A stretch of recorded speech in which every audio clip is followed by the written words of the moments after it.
ጤና ይስጥልኝ ተመልካቾቼ ዛሬ ይዤላችሁ ቀረብኩት ጥቅል ጎመን በካሮት አሰራር ነው እንደምትወዱት እርግጠኛ ነኝ አሁን ወደ አሰራሩ እንሄዳለን ጎመኑን ለመስራት የሚያስፈልገን ሽንኩርት ነጭ ሽንኩርት ካሮት ጥቅል ጎመን ቲማቲም እኔ ተጠቀምኩት የቆርቆሮን ቲማቲም ነው እናንተ ፍሬሹን መጠቀም ትችላላችሁ ዘይት ጨውና ቁንዶ በርበሬ ናቸው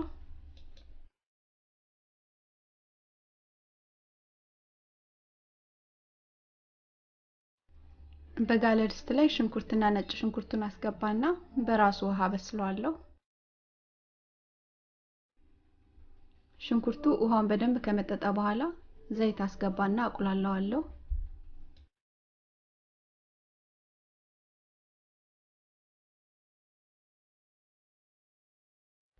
ሽንኩርቱ ከዘይቱ ጋር በደንብ ከተቁላላ በኋላ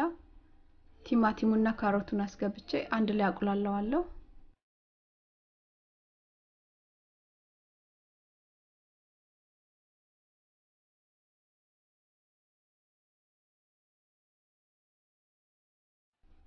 አሁን ደግሞ ጨውና ትንሽ ቁንዶ በርበሬ አስገባለሁ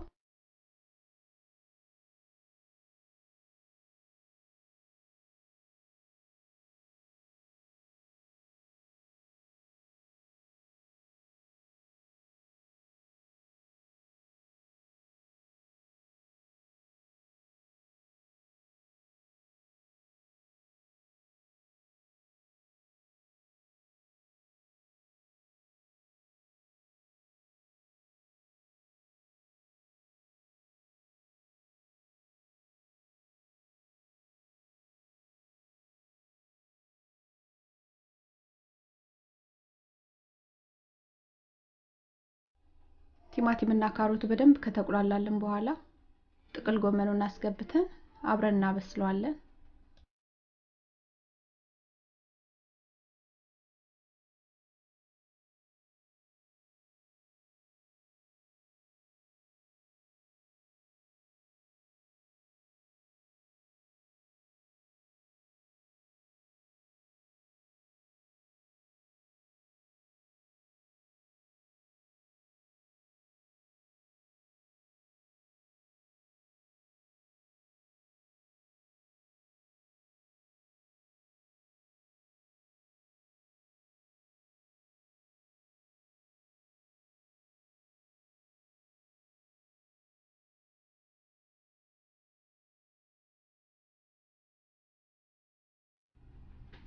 ይሄን ይመስላል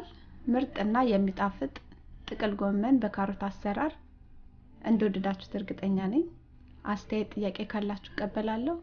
አመሰግናለሁ ደህና ሁኑ